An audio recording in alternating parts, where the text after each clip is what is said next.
We Don't Kill Humans. Written by Krazywolve. What? The target is a No, I heard what you said. What? There's no way in the galaxy anyone could be that monumentally stupid. I was led to believe that the Black Hand assassins could kill anything. You keep that name out of your thrice damned mouth around here, whelp. We had to abandon that name after the bad deal with the Delpan Empire years ago. I don't care about any empire. I want you to kill a human. The assassin's mandibles clicked angrily in agitation. We don't take contracts to kill humans. Then I'll just contract someone else. You can try. None of the other guilds in the galaxy will take that job. And even if you found an independent with a death wish, they won't get the job done. Not without them either dying or ratting you out. You can't really believe that humans are unkillable. I never said they were unkillable. Quite the contrary. I personally know that they are definitely mortal, but we don't take on contracts to kill them. Why in all the hell's not? Because the only way to kill a human and live long enough to enjoy the money for the job is to drop a neutron bomb on them from orbit, just to be safe. Then you grab the fastest ship you can and book it before the rest of the humans find out what you did. After that, I suggest finding a way to another galaxy and staying there for the rest of your miserable life. You're having me on.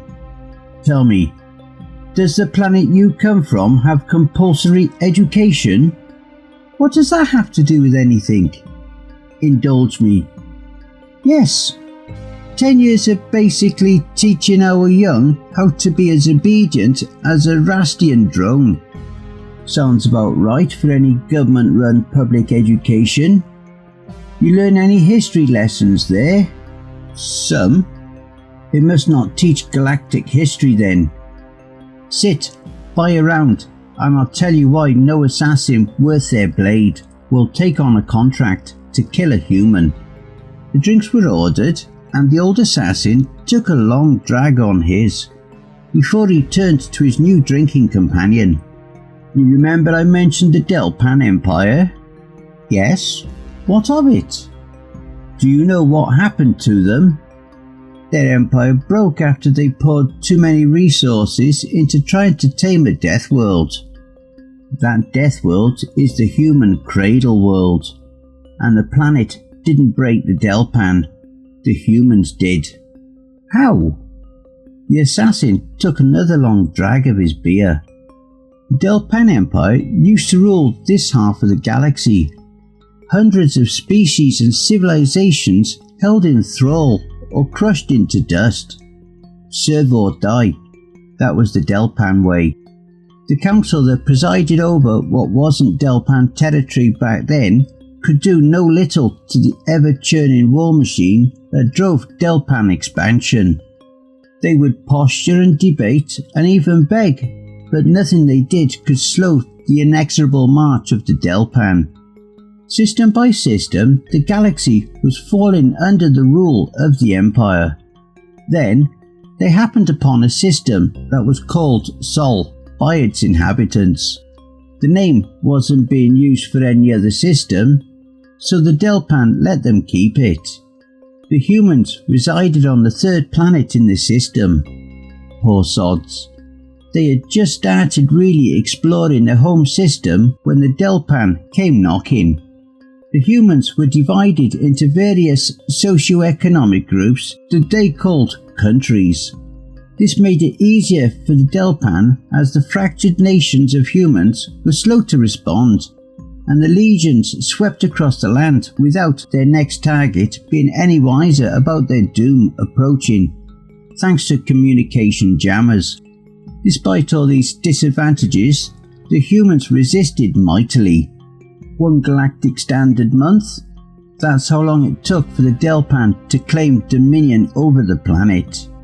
Most pre-FTL worlds fell within a week, but those humans fought like demons, especially when the remaining countries finally figured out that they were being invaded. They even managed to bring the Delpan ground troops to a halt once, before reinforcements were dropped and the last bastion of resistance fell.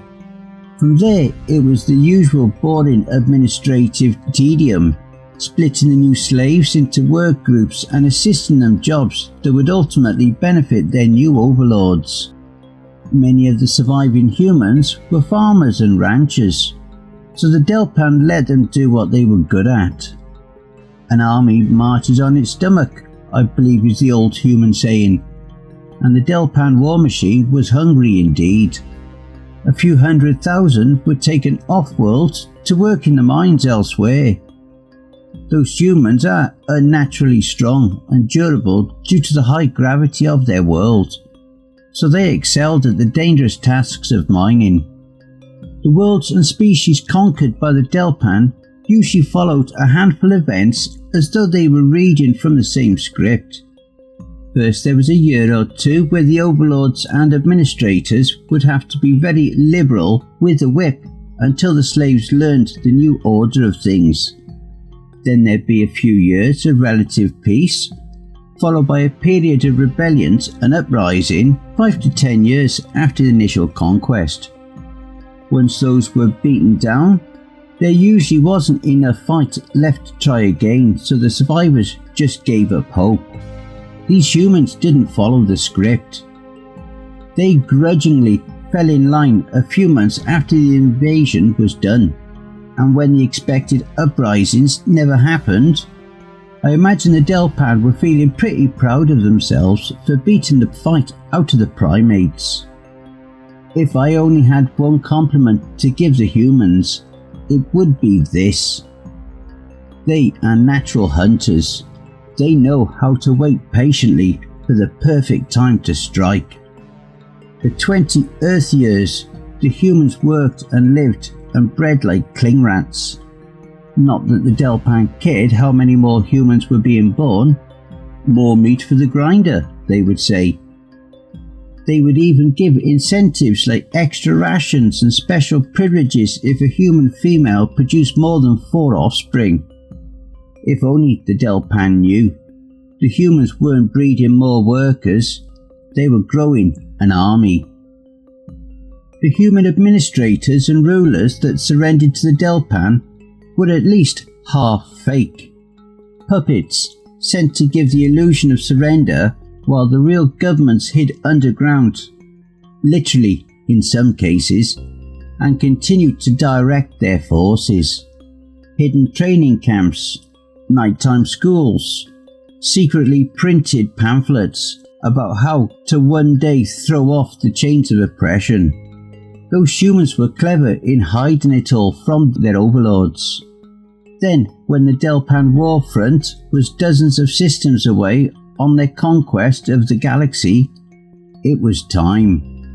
The human leaders, long hidden in their secret holes, had been planning, while scraps of stolen Delpan tech had been meticulously reverse engineered by their scientists. They had been gathering resources for their rebellion since they surrendered. While the Delpan had been gloating, the humans were preparing. And now, finally ready, they made their move.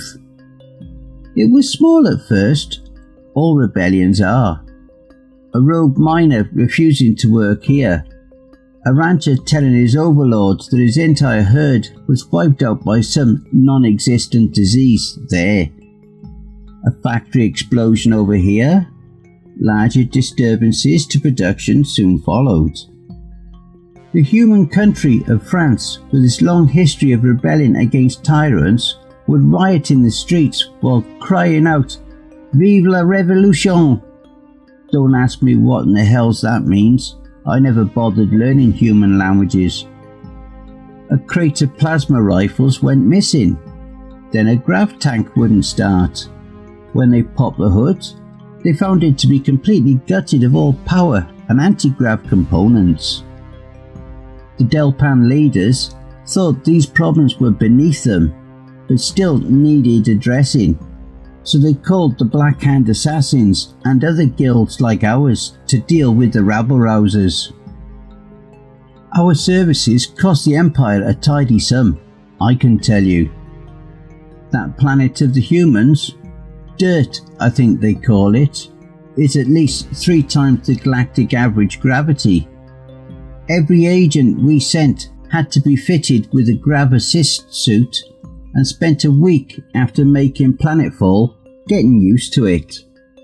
At first our agents thought that the human rebels were ghosts.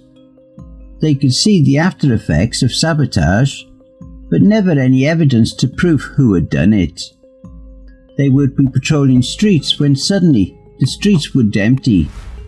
Before the agent could wonder where the humans had all gone, an explosion would rock the street, sometimes taking the agent with it. One of our agents got so angered by the death of a friend that he went to a random, completely unrelated town and started executing humans when they couldn't answer his questions about who was responsible. Unsurprisingly, a mob turned on him after the 3rd execution and tore him to pieces. I can't even blame the Delpan for not paying the death fee for that one. Our contract was to stop riots, not cause them. The contract was quickly going bad. Sure, we were killing humans like we were being paid to, with the kind of surgical precision we were known for. But what good is money if you can't even make it off-world to spend it? Before long, we couldn't walk on the surface of their planet without heavy escort by Delpan troops. The humans would strike without warning and fade into the background. On the human continent of Africa, an agent was lured onto the savannah as he was chasing one of the human rebels, only to find himself set upon by a pack of feline predators. Those humans had even wrangled the lesser beasts of their world into fighting. The number of agents we lost to the humans' canine companion species cannot easily be counted. And the less I say about the death trap the humans called Australia, the happy I shall be. First, one regional administration centre fell silent, then another. By the time the Delpan nobles finally took notice of this new problem, the entire planet had fallen silent. And not just Dirt, but anywhere that a human had been taken to work was showing similar signs of resistance. One can only assume that they had been fostering rebellious notions with the other slave species of the Delpan. The gods only know how they managed to communicate with each other across the void of space. Before you say anything, yes, the Delpan did have patrol vessels meandering through the region to suppress just this kind of thing, but those had fallen silent too. The humans had gotten spies aboard and either destroyed or captured the vessels. These too were sent to their scientists to be examined. And now, without Delpan supervision, the humans uncovered the secret factories and forces that they had been cultivating for years. Huge manufactories churning components for space docks and eventually starships that the newly uncovered launch facilities hurled into orbit to the tune of several thousands of tons per day. By the time the light response vehicles made it to human space, they were no match for the humble fleet the humans had managed to build with the stolen Delpan technology. It is no falsehood to say that the Delpan were victims of their own hubris. Every time they lost a response vessel or patrol fleet, they would just send another. They were too focused on expanding their borders to recognize the rot eaten away at their empire from within. When the Delpan finally got tired enough of the cost of sending light response fleets into the area to pull a conquest fleet from the front, the human world and the next 3 conquered systems in any direction had fallen silent. When the conquest fleet arrived in 10 systems out from Sol, they faced a fleet of not just humans, but all of the slave species in the region.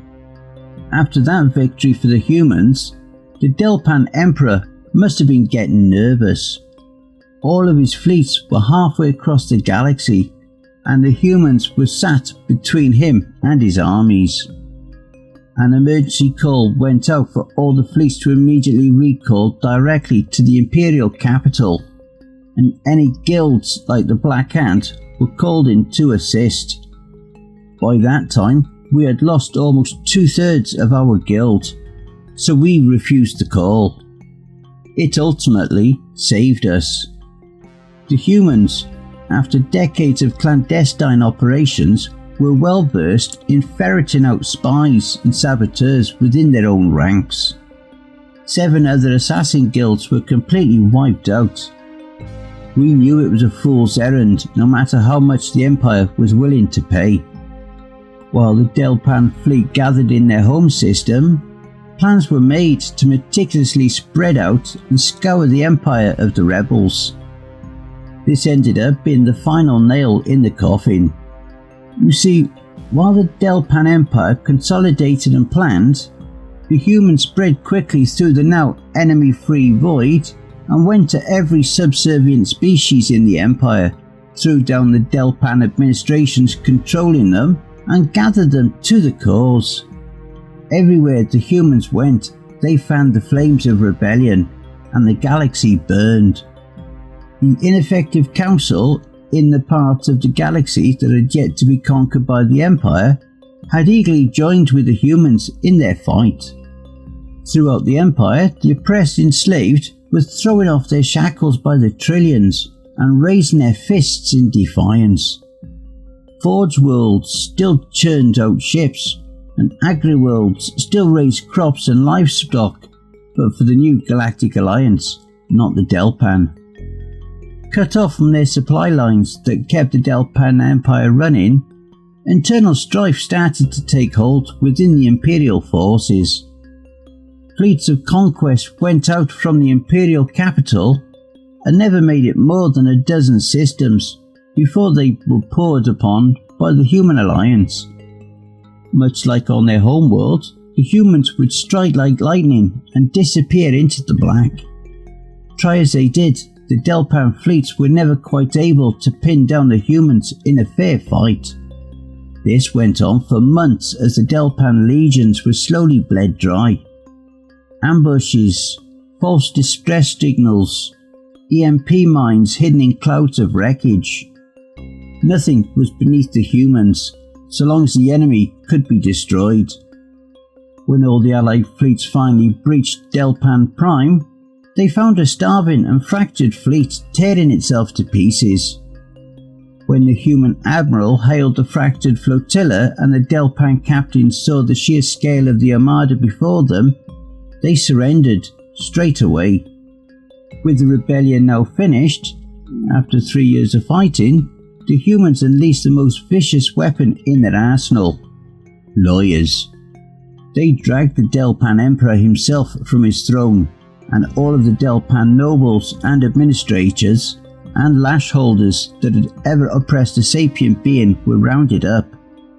And then the humans dragged them through what is now our modern court system. It was far and away more civilized than Delpan Court, where the accused would be brought before the Emperor or a representative. Charges would be read and the accused would be shot without even the ability to defend themselves. By the time the trials were finished, the Emperor had died of old age and his successor was made to right the wrongdoing to the galaxy. The Empire was broken, and all of that is left of the Delpan is a few systems in the far reaches of the galactic southern arm. Many feared that the humans would turn around and conquer the galaxy for themselves. However, within a year of the Delpan surrender, the humans had dismantled over half of their fleet and scattered the rest around the galaxy for pirate hunting and general peacekeeping. Our guild was extremely lucky that the humans understood that we had broken our contract. They let us live with the promise that the Black Hand would be permanently dismantled. Those humans whittled us down to a mere third of our number before the rebellion even left their home planet. a third. We were the top assassin guild in the galaxy, and now we are a loose, unarmed group of independent agents. So you see, young one, we don't kill humans. You kill a human, and their family will hunt you down. If you kill their family, the species will hunt you down. And you had better pray they kill you, because if their lawyers get their hands on you, you'll be lucky if your own people are forced to kill you as an apology. I had no idea. That is painfully obvious. I'm not usually one to pry into a customer's business, but what did this human do to offend you anyway? They insulted my broodmate. The assassin laughed. Ha! Is that all? Then insult them back, you moron. If it literally bothered you, then punch him in the face. But you said, we don't kill humans, but those crazy apes love to fight with words as well as their fists, and you'll have a better chance of surviving that way. Chances are, you wouldn't be able to physically hurt them, but if you took the time to explain to them that you were offended, they may even apologize. They would do that? They are monsters on the field of battle, and demons when they have been wronged, but they are not uncivilized. If they were, they couldn't have rebuilt the council to what it is today. They hold the head chair position and will likely do so for generations to come. They are a firm race, but fair in their adjudication. The assassin drained the last drops in his glass and looked balefully at the empty vessel. Now then, my cup is empty. Unless you wish to fill it again, I think we are done here.